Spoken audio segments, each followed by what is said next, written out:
그때 인간의 상태에 대해서 설명을 드렸죠. 우리가 인간이란 어떤 존재인가라는 거예요.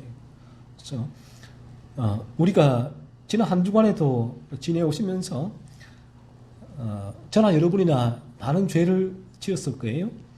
하나님의 이 말씀에서 죄라고 규정하는 많은 죄를 지었단 말이에요. 내 마음에 사람을 미워하기도 하고 분노하기도 하고 또 험담을 하기도 하고 그 욕을 하기도 하고 여러 가지 많은 시기와 질투를 하기도 하고 그러니까 딴 사람을 그걸 부러워하고 탐내기도 하고 하나님 이외에 다른 것을 사랑하기도 하고 하는 이게 다 성경에서는 죄라고 하잖아요. 부모에게 공경하지 않고 성경에 십계명에 이 많은 죄 나의 탐욕을 위해서 살아오는 내 삶 돈을 사랑하고 세상의 것들에게 염려하고 걱정하고 근심하고 성경에 이 모든 것들이 율법의 기준으로 죄라고 정하고 있는데 우리는 이런 한 주간에 죄 가운데 거하다가 이 자리에 왔을 텐데 왜 그런가 그죠? 왜 우리가 왜 인간이란 존재가 그러하는 거예요? 그렇죠? 그런 선한 착한 삶만 살면 얼마나 좋겠어요. 우리 인간이란 존재가 이 땅 가운데 서로 사랑하고 아끼고 내가 좀 손해봐도 웃으면서 괜찮아 다독여주고 힘든 일을 보면 도와주고 아픈 일을 보면 간호하고 위로해주고 끌어안아주고 격려해주고 내 것이 못 먹고 있는 사람이 있으면 좀 나누어주고 이러면서 얼마나 좋겠어요? 이것이 흔히 말하는 인간이 생각하는 유토피아잖아요. 유토피아의 모습인데 그런데 우리의 세상은 살고 있어 달라요. 지난 한 주간 우리 주변을 돌아보고 여러분 자신을 돌아보세요. 내 안에 왜 이런 죄가 끊임없이 일어나고 있는가 했을 때에 세상은 제가 말씀드렸죠. 그에 대한 처방전을 내릴 수가 없다고요. 오직 성경만이 왜 그런지에 대해서 그 이유에 대해서 말씀을 해주시는데 인간이 원죄를 물려받은 존재이기 때문이다. 죄로 그 마음이 물들어 있기 때문에 그런 거다는 거예요. 그래서 어떤 순간은 가만히 있어도 내 안에 화가 치밀어 올라요. 막 치밀어 오르고 가만히 있어도 염려 걱정하지 않아도 되는 것을 끌어와서 막 걱정하고 염려하고 두려워해요. 막 분이 화가 사귈 수가 없고 막 또 시기 질투가 막 올라오기도 하고 왜 그런가 하면 내 안에 이 죄의 셈이기 때문에 그러하다고 성경은 말씀해요. 죄로 물들어 있는 존재이기 때문에 그러하다는 것이죠. 그래서 제가 지난 달에 이 본문을 가지고 그러한 인간의 상태에 대해서 세 가지를 말씀을 했죠. 인간은 악한 세대다. 죄의 지배를 받고 있기 때문에 인간은 악을 행하며 살아갈 수밖에 없는 존재가 인간이다라고 성경은 말씀하고 있다는 거예요. 그래서 여러분이 이 자리에 있는 저나 여러분, 애나 어른이나 똑같다는 거예요. 그 마음에. 도덕교사, 윤리교사, 철학교사, 종교인, 겉으로는 그렇게 보이지만 성경은 정확하게 지적하셨죠. 그 마음은 회칠한 무덤이다. 회칠한 무덤. 유대의 무덤은 회칠한 평토장이었거든요. 평토장에 회칠을 해놓으니까 어디가 무덤인지를 몰랐단 말이에요. 사람 보기에는 너무나 깨끗해요. 하지만 그 안에는 온갖 썩은 뼈, 악취가 있는 그런 존재가 인간이다라고 주님은 말씀하고 계시죠. 그래서 우리가 그 성경의 인간론으로 보게 되면 어떤 이 부분이 회의적인 게 아니라 진실이기 때문에 그래요. 진실이기 때문에 인간은 믿을 수 없는 존재라는 거죠. 성경의 인간론에 의하면 자연인 인간 자체는 믿을 수가 없는 존재라는 거예요. 그래서 그나마 믿을 수 있는 존재가 누구냐? 거듭난 인간. 거듭났을 때 그나마 믿을 수 있다는 거예요. 하지만 그 존재도 여전히 불완전한 존재예요. 천국 가기 전까지는. 여러 가지 죄의 유혹에 휩싸이기 때문에. 하지만 자연인보다는 그나마 더 신뢰할 수 있는 존재가 거듭난 존재라는 것이죠. 왜냐하면 그는 이제 죄를 죽이는 거룩한 삶이 그의 삶의 목표가 되어 있기 때문에 온전한 거룩을 향하여서 그 여정을 걸어가는 존재이기 때문에 새로운 피조물이라는 거예요. 새로운 피조물. 이전에 죄의 지배 가운데 쾌락을 탐욕을 쫓아갔던 그 삶을 이제는 버리고 죽이는 삶을 살고 있기 때문에 거듭난 존재는 그나마 신뢰하고 믿을 수 있는 존재지만, 하지만 거듭나지 않은 자연인은 우리가 약한 존재이기 때문에 믿을 수 없는 존재가 우리 인간이란 거죠. 그래서 인간이 아무리 내가 이제 착한 일을 할 거예요. 나는 이제 착하게 살 거예요. 그래서 교도소에 들어가면 모범수들이 그렇게 많지요. 모범수. 나는 이제 착하게 살 거예요. 착하게 살 거예요. 근데 상당히 많은 수가 이제 또 재범, 산범을 하게 되죠. 그리고 그런 죄를 저지르지 않더라도 마음에서 온갖 죄를 가지고 언제든 폭발할 수 있는 그 일반 은총의 선을 뚫고 나가서 죄를 저지를 수 있는 그런 존재가 인 거예요. 그리고 우리가 늘 송구영신, 일반 복음주의 교회에서 하는 송구영신 예배나 신년 예배 때 다짐 결심을 하잖아요. 나는 이제 이런 삶을 살 거야. 착한 삶을 살 거야. 열심히 일할 거야. 공부할 거야. 부부간에 사이좋게 다투지 않고 살 거야. 형제간에도 서로 싸우지 않고 살 거야 라고 다짐하지만 얼마나 가든가요? 얼마 못 가요. 그 다짐하고 그 다음날 그 다짐이 다 무너지는 것을 여러분이 수차례 경험했을 것입니다. 그게 왜 그런가 하면 성경은 그 이유가 여러분의 문제가 아니에요. 여러분의 문제가. 그래서 저는 그렇게 봐요. 저희가 이전에 우리가 이러한 진리를 접하지 못하고 내가 이런 진리 가운데 거하지 못할 때는 이러한 어떤 다툼과 분열에 또 나에게 손해를 끼치는 그러한 존재가 있다면, 사람이 있다면 모든 문제가 그 사람의 문제, 그 사람 자체, 그 사람의 그 한 사람의 개체의 문제로 봤지만, 하지만 우리가 이 진리를 접하게 되어지면 남편, 아내의 문제가 아니구나. 우리 자녀, 얘의 문제가 아니구나. 이게 모든 인간의 문제구나. 모든 인간이 가지고 있는 문제구나. 라는 사실을 깨닫게 되죠. 그래서 그렇게 나에게 화를 내고 또 나를 실망시키는 그러한 모습이 보여도 크게 좌절하거나 절망하거나 낙심하지 않게 되죠. 인간론이 그게 인간의 모습이니까. 인간의 모습입니까? 그러니까 오히려 그러한 모습을 바라보면서 어떤 마음을 가지게 됩니까? 거듭나야겠다.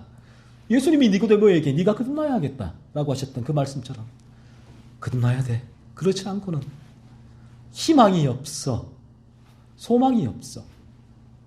그래서 거듭남의 소망을 가지게 되고 우리 남편과 아내와 자녀와 우리 지인들의 거듭남을 계속 그 마음에 품게 되는 거죠. 그러한 거듭남의 소망을. 하나님, 거듭나지 않고는 이러한 죄에서 벗어날 수가 없는 존재가 저고 또 우리 남편이고 아내고 우리의 자녀입니다. 하나님, 이들이 참으로 거듭나게 하여 주셔서 이러한 죄의 집에서 벗어나게 해 주옵소서라는 그러한 기도가, 그런 소원이 제 1소원이 되죠. 그 이전에는 어떤 소원입니까? 하나님, 돈 많이 벌게 해 주옵소서.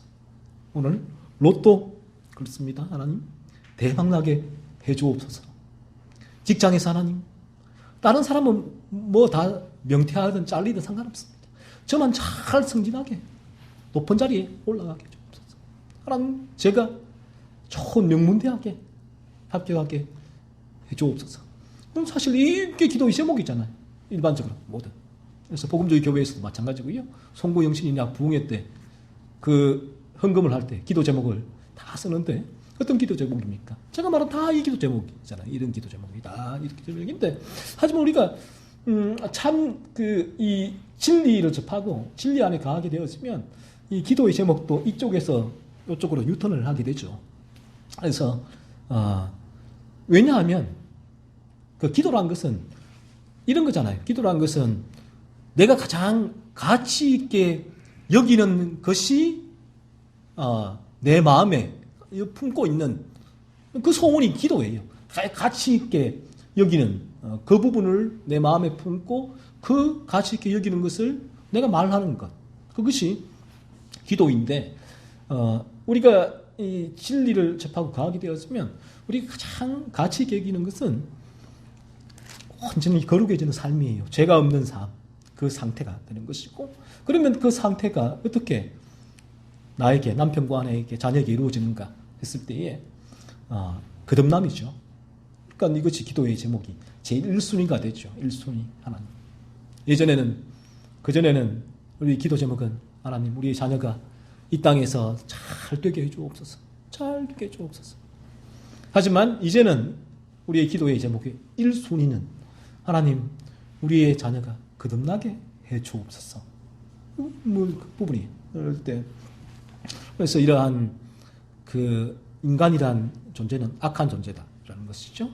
그리고 이제 음란한 세대다. 하나님 이외의 우상을 섬기는 하나님 이외에 내가 지배를 받고 있는 것이 그것이 영적인 음란이다라고 했는데 하나님이 나를 통치하지 않냐고 내가 다른 무언가에 지배를 당하고 있는 그 부분이죠.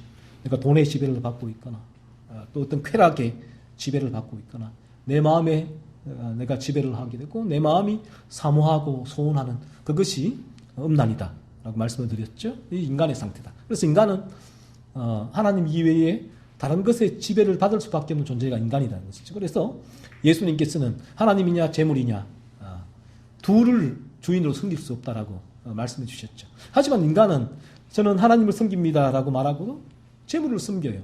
하지만 이들이 사실 섬기는 대상은 재물이라는 것이죠.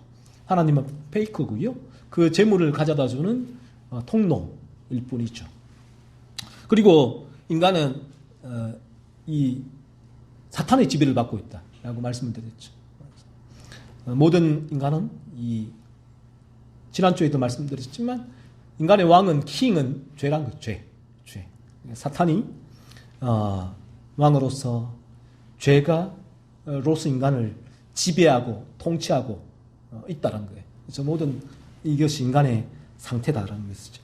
그래서 인간은 사실은 악한 존재입니다.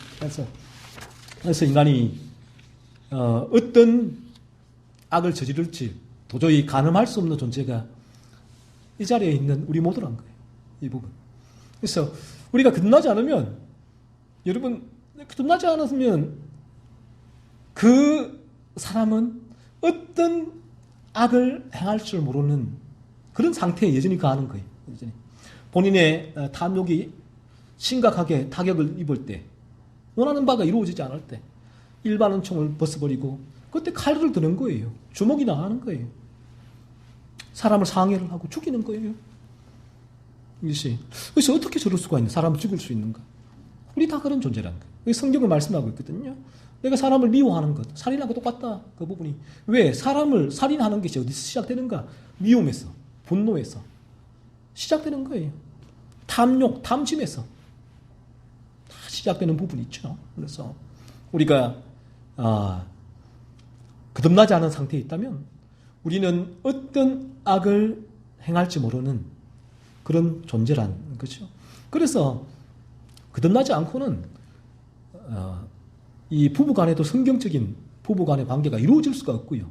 그러니까 성경적인 부부관계가 이루어지려면 남편은 아내를 사랑하고 아내는 남편을 섬긴다. 이 두 가지를 다 똑같이 성경은 서로의 존경이라는 부분에서 얘기를 해요. 기능의 역할이죠. 똑같은 존경 속에서 기능이 다르다는 거예요. 남편은 사랑, 아내는 섬김. 남편을 이제 하는 섬기는 것으로 기능 역할을 말씀하고 있는데 나의 탐욕이 살아있고는 불가능해요.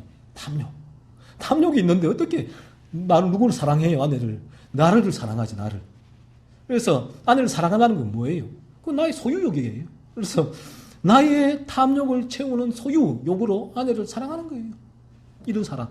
하지만 우리가 이 거듭나게 될 때, 내 탐욕이 죽을 때에 비로소 아가페적인 완전하지 않지만 순전한 사랑이 갈 수가 있고, 아내도 마찬가지예요. 남편을 향한 순전한 어떤 그런 존경의, 섬김의 그런 마음을 품을 수가 있죠.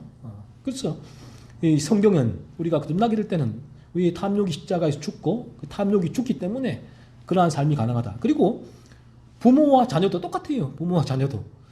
탐욕이 있고는 부모는 자녀를 자신의 탐욕을 성취하는 대상으로 봐요. 대상으로. 그래서 자녀가 잘 되면 이제 본인과 동일시하면서 그 탐욕을 자녀가 채워주고 그 채워진 탐욕을 이제 가지고 만족을 하고 다른 곳에 이제 자랑을 하게 되죠. 그죠? 그 자녀가 자신의 탐욕을 이룬 대상이 돼요. 그래서 이 자녀가 이제 에게 엄청난 집착, 과도한 집착을 하게 되죠. 내가 못 이룬 바를 얘는 해야 돼. 그래서 이제 좋은 명문대학도 집착을 하는 거죠. 자녀가 잘 되기 위해서 끊임없이 자녀에게, 그러니까 거기에 과하게 자녀에게 분노와 미움과 그리고 험담과 악한 말과 폭행, 이게 도를 넘는 체벌, 감정적인 부분들이 막 쏟아지는 거예요. 그런데 자녀들은 어떻게 합니까? 이런 부모가 밉죠. 점점 멀어지고. 그런데 부모는 어떻습니까? 자녀에게 과도한 집착이잖아요. 다 준 거예요. 그러니까 나는 너를 위해 다 해줬는데 너는 왜 그러냐? 그러니까 자녀는 뭡니까? 해준 게 뭐 있어요? 서로가. 그런 거죠. 그리고 자녀도 마찬가지예요. 그래서 자기 탐욕이 살아있기 때문에 부모에 대해서 공경이 안 돼요, 사실은. 부모가 존경이 언제 됩니까? 나의 탐욕을 채워줄 때에만 부모가 공경이 되고 존경이 돼요. 그래서 예를 들어서 부모님이 나에게 싫은 소리 한마디, 또 이 체벌, 잘못했을 때 매를 들었다 하면 미운 거예요, 부모가. 막 속에서 분노가 부모에 이르는 거예요. 미운 거예요. 나 이제 아빠 엄마 아들 딸 안 해. 이런 마음을 가지고, 악한 마음을 가지고, 악한 속에서 그런 저주를 퍼붓고 하게 됐죠. 하지만 부모가 나에게 내가 원하는 걸 이루어주면 내가 원하는 이제 저 갖고 싶은데 부모님이 사주신다. 용돈도 많이 주신다. 그러면 부모님이 나를 사랑하는구나. 공경, 그때는 존경을 하게 되는 거죠. 그래서 오늘날 이렇게 얘기를 하잖아요. 부모가 늙어서 죽을 때까지 돈 많은, 이제 재산이 많은 부모는 절대로 자녀에게 미리 다 물려주지 마라라고 하죠. 왜? 이런 이유가 있어요. 이런 부분들. 끝나지 않았을 때. 이게 인간의 죄성이라는 거예요. 하지만 우리의 자녀들도 거듭나게 되어지면 부모가 나에게 뭘 해든지 안 해든지 간에 상관없이 부모에 대한 공경하는 마음을 가지게 돼요. 때로는 미움의 마음이 들기도 하지만 죄로서 바라보고 밀어내고 또 부모에 대해서 공경하고 존경을 하게 되죠. 그러니까 거듭나게 되어지면 우리의 삶은 예측 가능한 삶이 돼요. 저 친구가 이런 상황에서 죄를 죽이고 거룩을 향해서 나아가겠구나. 어떤 행동의 예측이 어느 정도 이루어지는 부분이 있게 되어져요. 왜냐하면 내가 걸어가는 길을 알거든요. 내가 이런 상황에서 분노가 치밀어 오를 때, 이전에는 분노가 폭발하잖아요. 너 이리 와! 이리 와! 소리를 지르고 감정적으로 그냥 매를 들고 막 넘어가잖아요. 예측이 불가능해요. 어떨 때 어떤 일이 벌어질지 모르지만, 하지만 우리가 거듭나게 되어지면 그런 상황에서도 내가 경험하잖아요. 그래서 분노가 내 안에서 어떻게 죽어지고 내가 분노를 죽이고 또 내 안에 그런 감정들이 컨트롤 되고 통제되고 오히려 그 부분을 애통하고 죄로서 또 그 죄를 죽이는 거룩한 삶을 향하여 나아가는 부분들이 어느 정도 예측이 되거든요. 그래서 저는 그렇게 생각해요. 거듭나게 되어지면 우리의 삶은 예측 가능하다. 어느 정도는. 하지만 거듭나지 않으면 예측 불가능해요. 조그만 상황에 왜 저러지? 막 분노하고 화를 내고 말도 안 해주고 막 화를 내고 문을 닫고 들어가고 몇 날 며칠 이 얘기도 안 하고 부부나 자녀 간에 서로 간에 예측 불가능해요. 그래서 그러죠. 왜 저러지? 난 도무지 이해가 안 돼. 이해가 안 되죠. 인간의 존재가. 왜? 자기의 탐욕이란 건 서로가 그 탐욕이 무엇인지는 알 수가 없단 말이에요. 본인만이 알 수 있는 탐욕의 세계가 있다고요. 그런데 그 탐욕의 세계가 스크래치가 나고 타격을 입으면 인간은 거기에 대해서 그대로 미움과 분노, 반응을, 리액션을 보이게 되는 존재가 인간이라는 거죠. 하지만 우리가 거듭나게 되어지면 참 감사하게도 어느 정도 그의 삶이 예측 가능한 삶. 참 그 이전에는 막 이제 이 나의 삶이 분노도 폭발했다가 가라앉았다가 좋았다가 화를 냈다가 웃었다가 이 예측이 불가능해요. 불안해요. 하지만 우리 거듭나게 되어지면 이 그래프가 널뛰기를 하지 않아요. 상당히 이게 그래프가 이제 그 동일한 선을 그리게 되죠. 왜냐하면 그 부분이 나의 탐욕을 죽이는 삶이기 때문에 그래요. 자, 그래서 이러한 삶이 어떻게 가능한가? 이런 가능한가 했을 때에 오늘 본문은 예수님으로만 가능하다라고 우리에게 말씀해 주시거든요. 예수님만이 우리를 이러한 죄에서 건져 주실 수 있다는 것. 여러분이 이처럼 그러한 죄, 내 안에서 끓어오르는 종잡을 수 없는 끊임없는 탐욕과 쾌락과 시기와 질투와 미움과 분노와 다른 세상의 것에 지배를 받고 있는 내 마음에 있는 이런 상태에서 어떻게 내가 건진받아서 이게 도대체 어떻게 선하고 착한 존재가 될 수 있는가? 그런 삶을 살 수가 있는가? 라고 했을 때 성경은 그것은 인간으로는 불가능하다라는 거예요. 인간으로. 낙타가 바늘 길어 들어갈 수 없는 것과 똑같다라는 거죠. 인간의 힘으로는 불가능하다. 인간은 그런 존재예요. 인간이라는 존재가. 그럼 어떻게 가능한가?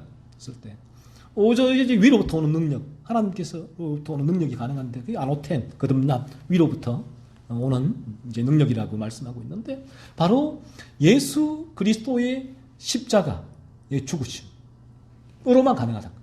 예수님이 십자가에서 왜 죽으셨는가? 이러한 우리 죄, 원죄의 지배 가운데 물들어 있는 우리를 위해 죽으셨고 그러한 주님이 우리의 죄를 위해 죽으셨기 때문에 그 주님을 믿을 때 우리가 그러한 죄의 지배를 받는 상황 거기서 벗어나야 돼요. 그래서 주님을 믿을 때 그때부터 저나 여러분은 변화를 경험하게 되죠. 이러한 부분에 있어서 참 희한하네, 이상하네. 이전에는 내가 이러한 상황에서 이러지 않았는데 분노했는데 분노가 죽네, 미움이 죽네, 이게 뭘까라는 이러한 여러 가지 삶의 변화가 동반이 된다는 것이죠. 이 부분은 오늘 본문에서는 두 가지로 말씀을 하십니다. 예를 드시는데 하나는 요나의 비유입니다. 요나는 아시다시피 여러분 그 얘기를 많이 들으셨죠. 구약에 요나는 큰 물고기 배 속에 요나가 삼키워지잖아요. 그러다가 물고기가 이제 요나를 이제 토해내는 것인데 내는 그런 얘기, 아주 재밌는 흥미로운 얘기죠. 그런데 이 얘기가 단지 그 물고기 배 속에 갇혀 있었던 그 요나 선지자의 재미있는 얘기가 아니라 오늘 예수님은 이 얘기가 어떤 얘기냐 하면 이야기는 바로 나를, 예수님을 보여주는 비유, 예표라고, 예표. 오실 예수님을 구약에서 쉽게 그 예수님에 대해서 설명해주는 예표, 비유가 바로 요나, 첫 번째 요나 이야기다라고 말씀을 합니다. 그래서 예수님은 이 부분이 그 요나가 물고기 뱃속에 사흘을 갇혀 있었던 것은 예수님이 하신 말씀은 나의 죽음. 예수님이 사흘 동안 무덤에 계셨잖아요.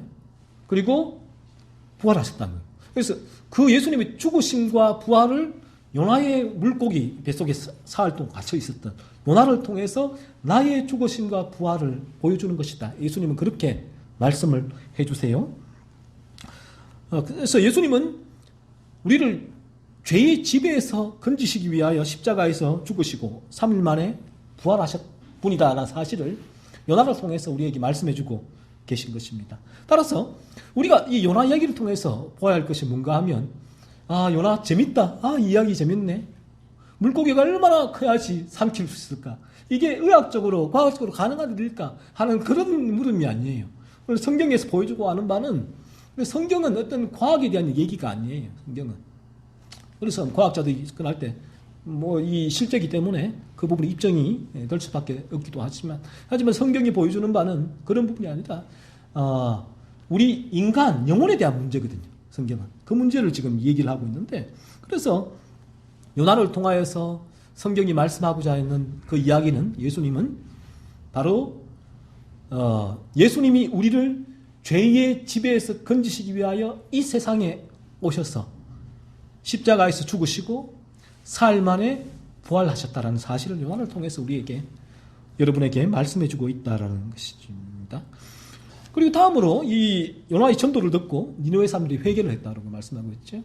이 회개가 뭐 일시적인 회개를 한 분도 있을 것이고, 또 우리가 말하는 이 죄각성의 단계로 들어온 분들도 있을 것인데, 어쨌든 간에 여기서 하시는 말씀은 회개하라는 예수님의 말씀을 듣고, 예수님이 그 말씀하시잖아요. 회개하라, 천국에 가까웠다. 지금 제가 여러분에게도 사실은 한 달에 2주를 설교하고 있는 그 내용이 회개하라는 내용이죠. 회개하라. 네, 그 내용이거든요. 회개하라는 이 말씀을 듣고 회개하지 않는 이 시대의 사람들을 누가 정죄하느냐? 요나 시대에 요나 말을 듣고 그 사악한 사람들을 죽여서 인고를 쌓았던 그 니느웨 사람들이 회개를 했거든요. 그 니느웨 사람들, 그 악한 니느웨 사람들이 우리를 정죄한다는 것이죠. 예수님의 말씀을 듣고 회개하지 않으면. 자, 여러분이 지금 이 시간 제가 한 달에 2번 회개하라고 지금 설교를 하고 있는 거예요. 그 무슨 말인가? 나의 죄를 살피라는 거예요. 내가 죄를 살피고, 내가 죄로 물들어 있구나. 하나님, 내가 이 죄를 지을 수밖에 없는 존재이고, 내가 그러한 죄를 지었습니다라고 하나님 앞에 이러한 회개를, 우리가 이 죄에 대한 설교를 듣고 이제 촉구를 하고 있는 부분인데, 만약에 우리가 여러분이 이 설교를 듣고도 한 달에 2주간 설교를 듣고 이러한 나의 죄에 대한 살펴보지 않고 내가 이러한 죄를 범한 존재입니다. 나는 이런 존재입니다. 죄로 물든 존재입니다. 라고 하나님 앞에 고백하고 회개함으로 나오지 않는다면 그들을 향해서 심판의 말씀입니다. 마지막 날 영원한 심판이 있을 것이다라는 그런 경고의 말씀이기도 하지요. 그래서 요나는 이런 뭐예요? 요나는 그 재미있는 얘기가 아니라 니느웨 사람들에게 회개를 전한 선지자로 거치는 것이 아니라 모든 인간에게, 오늘날 모든 인간에게 회개를 요구하시는 예수님의 예표로 요나를 보아야 한다는 것이죠. 그래서 오늘날 예수님은 요나를 통해서 여러분에게 뭘 말씀하고 하고 싶으신가 하면 회개. 여러분의 죄에 대한 각성, 죄를 깨달으라는 거예요. 여러분 죄를 살펴보라는 거예요. 내 마음의 분노와 미움과 시기와 질투와 음란과 온갖 악한 마음들이 내 마음에 일어나고, 거짓말, 욕설, 눈으로 보는 또 나의 탐욕, 탐심, 이 모든 죄를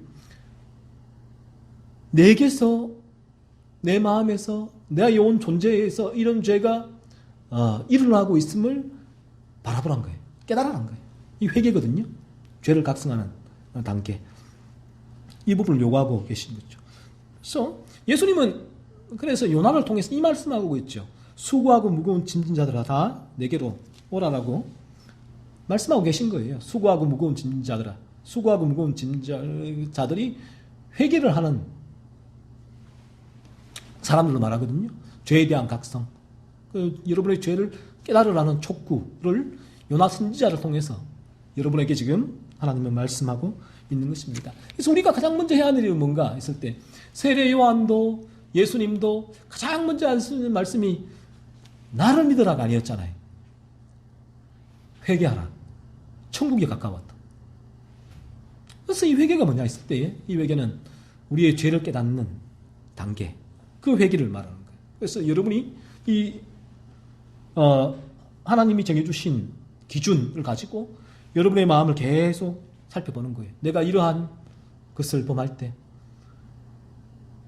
내 안에 이게 뭘까? 이 죄인데, 이 죄를 끊임없이 살피는 그 일이 바로 회개를 위해서 여러분이 걸어가는 첫걸음이다.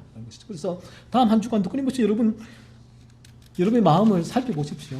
내 마음에 얼마나 많은 이런 죄들이 끊임없이 쏟고치고 있는가를 살펴보세요. 그래서 그러면 이런 죄가 막 일어날 때 일어나는 필연적인 질문은 이거거든요. Why? 왜 내 안에 내가 이런 죄를 범하는가, 그렇죠? 왜 내가 남편과 아내를 미워하고 부모와 자녀가 서로 또 미워하고 분노하고 직장 동료, 친구들에 대한 그러한 악한 마음을 품고 있는가 했을 때에 성경은 바로 그 부분이 우리의 죄고 그 죄를 찾아내라라고 말씀을 하고 계십니다. 그래서 자신의 죄를 다음 한 주간에 여러분 계속해서 여러분 마음을 살피세요. 내 안에 있는 죄들을 계속 바라보면 어느 순간 성령께서 여러분을 회개로 죄를 각성하는 깨닫는 그러한 지점으로 여러분을 인도해 주십니다. 예수님은 요나와는 비교할 수 없을 정도의 위대하신 분으로서 우리에게 회개를 요구하시는 분이세요. 그래서 자신의 죄를 깨달아서 이 죄로부터 벗어나고픈 소망을 가진 사람만이 십자가에서 이러한 죄에서 나를 건지신 그리스도 예수께로 나아갈 수 있게 된다는 것이죠. 그래서 여러분이 끊임없이 여러분이 먼저 해야 할 첫 번째 일은 여러분의 마음에 있는 성경이 말씀하고 있는 죄들을 살피는 일이 가장 중요하다라는 부분입니다. 그래서 우리에게 어떤 면에서 이 죄에 대한 이러한 죄, 마음의 죄를 계속 얘기할 때 우리 일반적인 죄에 물들어 있는 사람들의 마음은 불편해요. 즐겁지가 못하죠. 왜냐하면 이 죄를 통해서 나의 쾌락을 채워야 되는데 그 쾌락을 못 채우게 자꾸 죄를 지적하니까. 그러니까 어떤 면에서 이런 부분이 불편하기 때문에 이제 힘들고 어려운 자리이기도 하지만 이러한 진리만이 이 죄로 물들어 있는 강팍한 인간의 마음을 깨뜨릴 수가 있습니다. 이러한 불편한 진리만이 이러한 그 자연스러운 편한 게 뭐예요? 자연스럽게 흘러가는 거거든요. 그러니까 인간의 죄로 물든 인간은 자연스럽게 내 탐욕을 채우고 내가 살아가는 분노하고 미워하고 다투고 분열하고 갈등하고 욕하고 거짓말하고 훔치고 때리고 죽이고 하는 이 삶이 자연스러운 삶인데 이 삶이 자연스러운 삶이 방해가 되니까 불편하죠. 하지만 이러한 자신의 죄를 살피지 않고는 절대로 이러한 삶에서 여러분에게는 돌아서는 변화가 있을 수가 없습니다. 그래서 이 시간 이 진리를 들을 때에 저는 성령께서 역사해 주셔야 돼요. 성령께서 자연스러운 인간의 마음은 진리를 싫어하고 거부하고 밀어낼 수밖에 없지만 성령이 역사하실 때 어느 순간 여러분의 죄를 살펴보게 된다라는 것입니다. 그리고 이제 두 번째로 예수님은 그 솔로몬을 통해서 예수님을 알려주세요.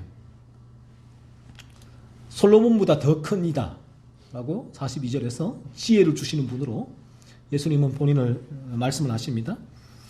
여기서 그 본문에서 이 남방 여왕은 열왕기상 10장에 스바의 여왕을 알 수가 있는데 이 스바 여왕이 솔로몬 당시에 솔로몬의 지혜잖아요. 지혜. 여러분 솔로몬은 지혜의 왕이라 알잖아요. 그래서 우리가 솔로몬도 성경의 얘기를 솔로몬이 지혜를 이렇게 한 아기의 엄마가 누군가를 유명한 판결이잖아요.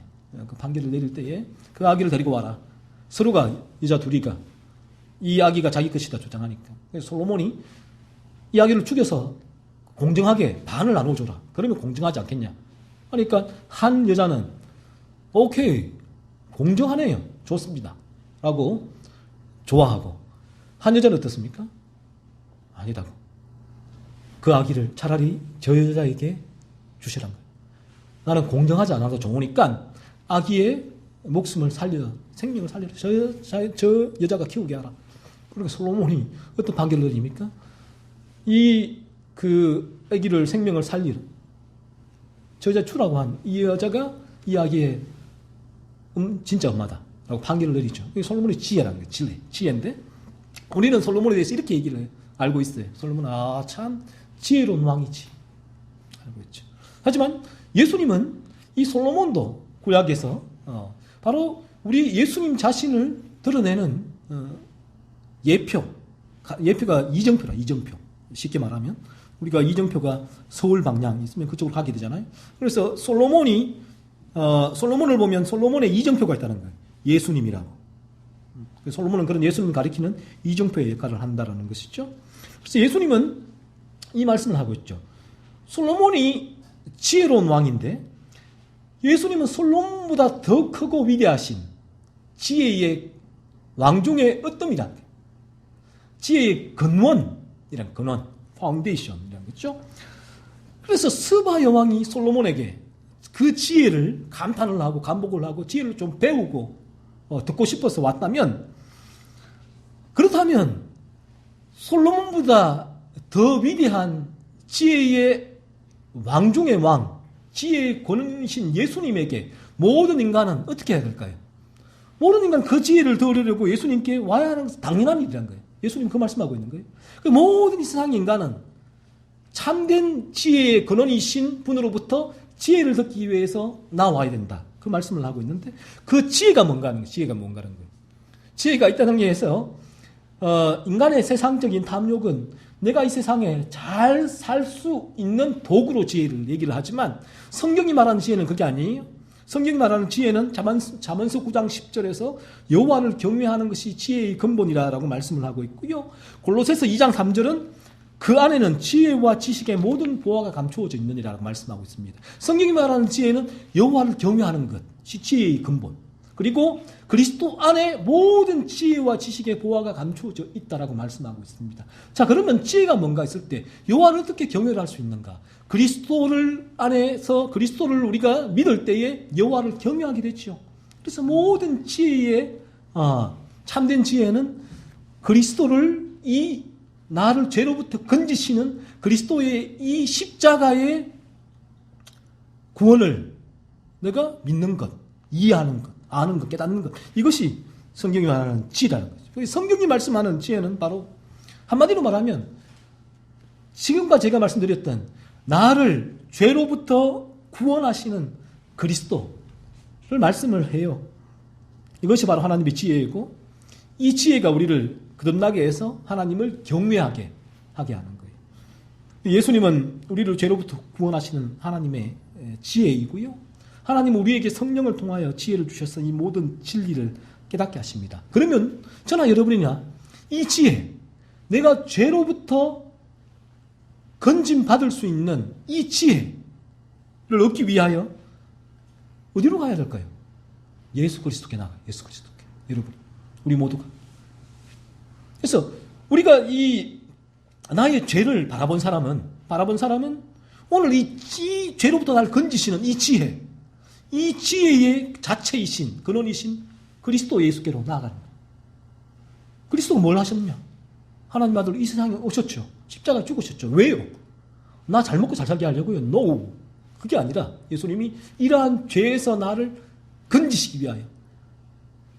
이 자유거든요. 그래서 여러분이 만약에 거듭나서 삶 가운데서 이 분노와 미움과 이 시기와 질투와 이런 죄들을 죽이는 이런 삶을 살게 된다면 내가 세상에서는 손해예요. 손해. 세상은 싸워야 돼요. 투쟁해야 돼요. 1위가 되어야지만 잘 살 수가 있죠. 그런데 거듭나게 되어지면 불가능해요. 양이 되니까. 세상에서는 환난을 당하게 되죠. 그럼 하나의 한 종류인데. 그런데 참 놀랍게도, 참 아이러니하게도, 이상하게도 내가 그러한 분노를 내가 죽이고 미움을 죽이고 그 사람이 어쨌든 간에 분노를 죽이고 미움을 죽이고 시기와 질투를 죽이는 그 안에서 자유가. 비로소 자유. 이전에 1위처럼 막 싸울 때는 자유가 없었으니까 자유. 거기 매여 있는 거죠. 예. 그걸 몰라요. 거기 매여 있는 게. 막 매여서 그 감옥 안에서 싸우고 있는 거예요. 서로 치고받고. 그런데 거듭나게 될 때 더 이상 그런 싸움을 내가 할 수가 없는 상황이 되었는데 그 세상에서 환란을, 세상에서 손해를 입는데 그런데 나의 영은, 내 마음은 너무너무 자유해요. 너무너무 자유해요. 평안하죠. 그 기쁨을 안다고, 기쁨. 그래서 이게 참 놀라운 은혜의 삶인 거예요. 은혜의 삶.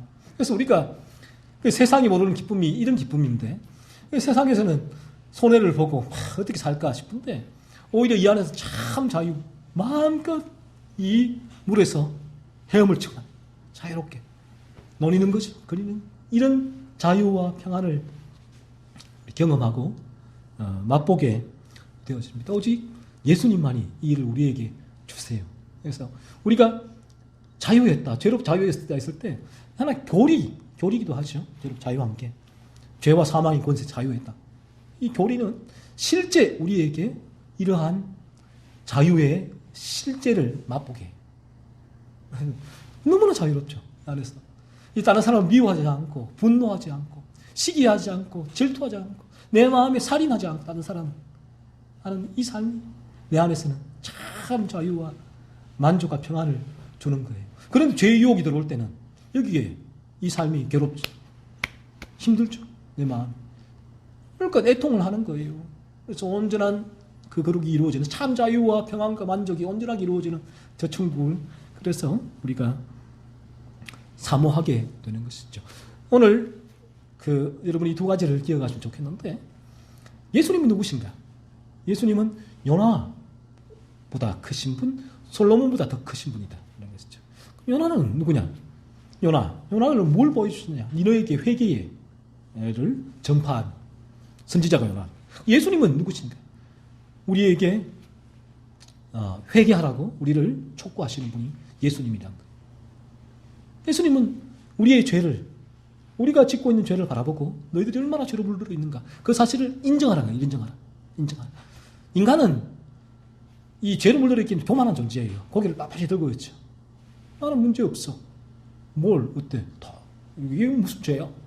하지만 우리가 참되게 예수님의 회개하라는 이 말씀을 통해서 하나님 율법으로 나의 마음의 죄를 살필 때에 비로소 고개가 꺾이죠. 머리를 숙이고 나는 죄 중에 있습니다. 나는 죄인입니다. 베드로처럼 사도 바울처럼 내가 죄인 중에 계십니다. 머리를 숙이게 되고 그래서 예수님을 필요로 하지. 요나를 통하여서 예수님은 너희가 그 회개를 하고 그리고 그 죄에서 자유롭게 될 수 있는 유일한 길이 예수 그리스도 나다라고 예수님 그렇게 선포를 하고 있고요. 두 번째 솔로몬은 지혜 왕인데 예수님은 지혜의 근원이라는 것이죠. 이 지혜가 뭔가? 나를 죄에서 건지시는 그리스도 예수가 지혜예요. 이 지혜. 이게 참된 지혜인데 여러분이 예수님이 나를 죄로부터 건지시는 분이다 라는 소식은 이 참된 지혜를 지금 듣고 있는 거예요. 이제 그래서 여러분이 죄로부터 여러분이 건짐을 받기 위하여 그리스도께 나와야 되고 그리스도는 그 일을 위하여 이 세상에 오셔서 십자가에서 죽으셨고 우리 모두가 그러한 그리스도께 나아가기 위해서는 해야 할 첫 번째 일은 그리스도가 그런 분인 알고 여러분의 죄를 살펴야 합니다. 그래서 어느 순간 여러분이 죄를 살필 때에 이러한 변화가 일어날 수 있습니다. 죄가 어느 순간 싫어지고 미워지고 죄로부터 벗어나고픈 그런 마음이 들 때가 있을 때 그때가 그 단계가 회개의 단계. 그러면 여러분이 제가 선포한 이 예수님 요나보다 크신 회개케 하시고 참 지혜의 근원 우리를 죄로부터 건지시는 이 예수님을 들었던 이 예수님을 어느 순간 여러분 믿게 돼요. 이게 죄각성인데 죄가 사람마다 다 강도가 다르기 때문에 언제 이 예수님을 믿게 될지 몰라요. 그럼 여러분의 거듭나게 되어지고 여러분의 삶에는 이러한 큰 변화가 오게 된다라는 것입니다. 그래서 여러분이 예수님이 이런 분이라는 사실을 항상 기억하십시오. 예수님이 나를 죄로부터 건지시기 위해서 오셨구나. 그래서 예수님이 회개하라고 말씀하시구나. 참된 지혜를 알라고 하시구나. 이 예수님 어떤 분이신가를 알고 예수님 말씀하셨듯이 여러분이 끊임없이 여러분의 죄를 살피십시오. 회개하지 않고는 죄를 각성하지 않고는 예수님께로 나올 수가 없습니다. 수고하고 무거운 짐진 자들아 다 내게로 오라는 주님의 이 말씀을 기억하십시오.